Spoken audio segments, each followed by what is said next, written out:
আমার শিক্ষার্থী বন্ধুরা, আশা করছি ভালো আছো, আমিও ভালো আছি।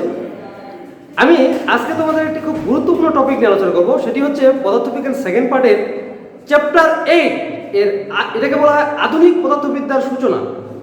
তো এই আধুনিক পদার্থবিদ্যার সূচনা খুবই গুরুত্বপূর্ণ একটা বিষয়। চলো আমরা এটা আলোচনা করব। আমাদের আজকের আলোচনার বিষয়বস্তু ফিজিক্স সেকেন্ড পার্ট চ্যাপ্টার 8 অর্থাৎ আধুনিক পদার্থবিজ্ঞানের সূচনা। তো আমি প্রথমে লিখছি, এখানে খাতার টপে লিখছি আধুনিক পদার্থবিজ্ঞানের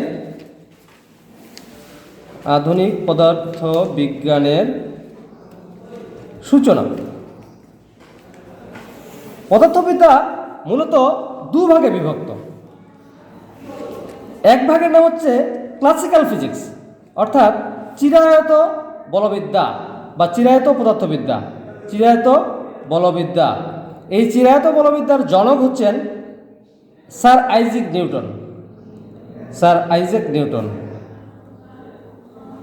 নিউটন।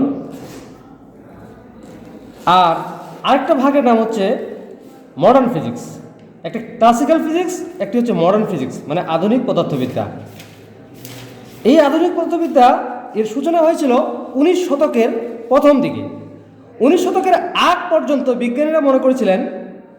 পদার্থবিজ্ঞানীরা মনে করেছিলেন যে পদার্থবিদ্যায় আর নতুন করে শেখার কিছু নেই, সব কিছু পদার্থবিদ্যা জেনে ফেলেছে। তাই নতুন সূত্রগুলোকে শুধু এখন ইমপ্রুভমেন্ট করতে হবে, এটাই ভেবেছিলেন। এমন একটি সময়ে 1905 সালে বিজ্ঞানী আলবার্ট আইনস্টাইন একটি চমকপ্রদ সূত্র আবিষ্কার করলেন। এই সূত্রটি আবিষ্কার করার পরে রীতিমতো পদার্থবিজ্ঞানে হইচই পড়ে গেছিল। 1905 সালে তিনি আবিষ্কার করেছিলেন আপেক্ষিক তত্ত্ব বা থিওরি অফ রিলেটিভিটি। এই আপেক্ষিক তত্ত্ব কি এই আপেক্ষিক তত্ত্ব আমরা এটি জানতে চাই। তো আপেক্ষিক তত্ত্ব এখানে এটা দুই প্রকার। একটি হচ্ছে স্পেশাল থিওরি অফ রিলেটিভিটি অর্থাৎ বিশেষ আপেক্ষিক তত্ত্ব,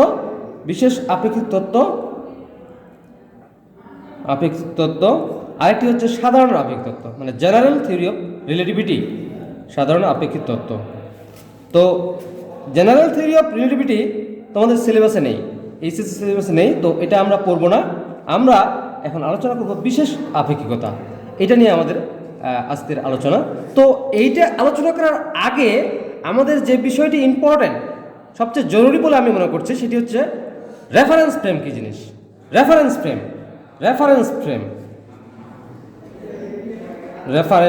ফ্রেম বা বাংলা এটিকে বলা হয় প্রসঙ্গ কাঠামো। প্রসঙ্গ কাঠামো কি আমরা একটু এটি জানার চেষ্টা করব। আচ্ছা, আমি যদি বলি যে এই যে রেখাটা, এখানে একটি রেখা দেখতে পাচ্ছ?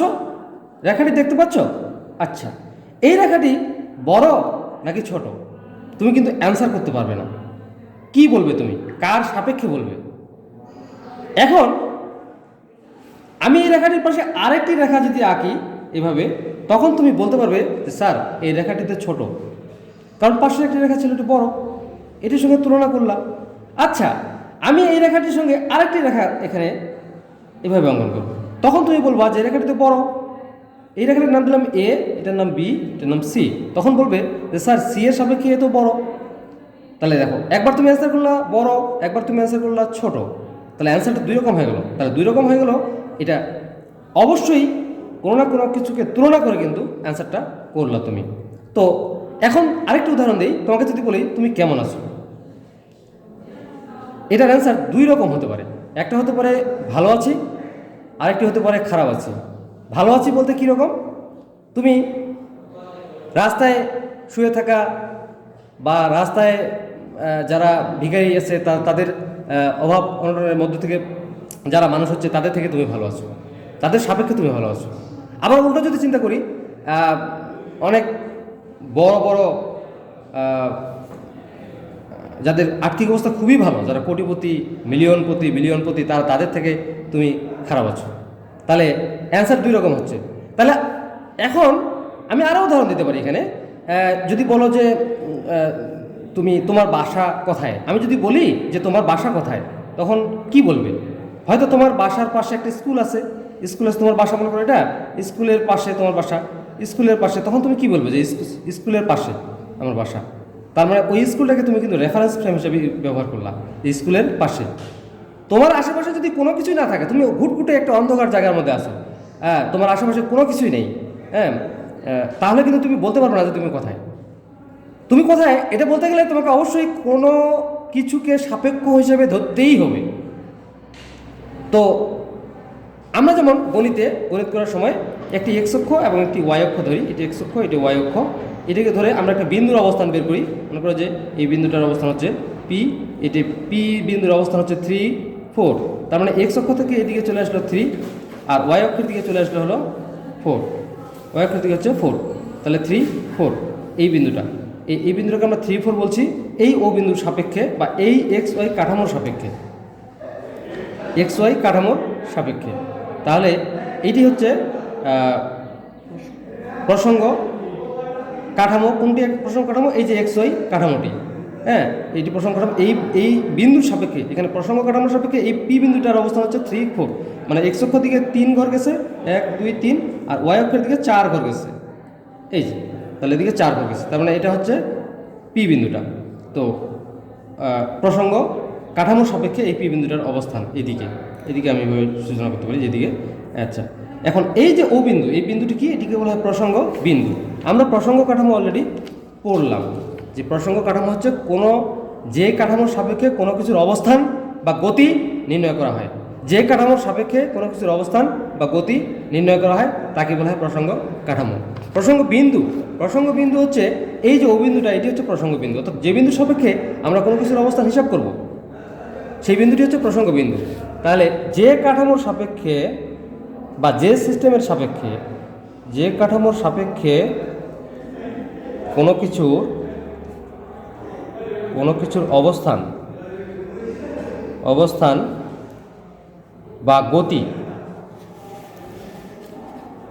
হিসাব করতে হয়, বা যে কাঠামোর সাথে কোনো কিছুর গতি বর্ণনা করা হয়, এটা লিখলেও হবে, বর্ণনা করা হয় তাকে ওই কাঠামোকে কি বলে? প্রসঙ্গ কাঠামো বলে, বা রেফারেন্স ফ্রেম, প্রসঙ্গ কাঠামো বলে, ইংরেজিতে বলে রেফারেন্স ফ্রেম। আর যে বিন্দুর সাপেক্ষে আমরা হিসাব করব ওই বস্তুর গতিকে, সেটিকে বলবো আমরা প্রসঙ্গ বিন্দু। এটা হচ্ছে প্রসঙ্গ কাঠামো আর হচ্ছে প্রসঙ্গ বিন্দু। যে বিন্দুর সাপেক্ষে কোনো কিছুর অবস্থান বা গতি নির্ণয় করা হয় তাকে প্রসঙ্গ বিন্দু বলে। তো আজকের ক্লাসটা এই পর্যন্তই, যে প্রসঙ্গ কাঠামো এবং প্রসঙ্গ বিন্দু জানা হলো।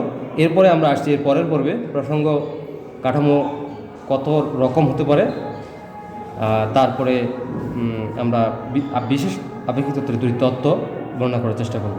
ধন্যবাদ সবাইকে।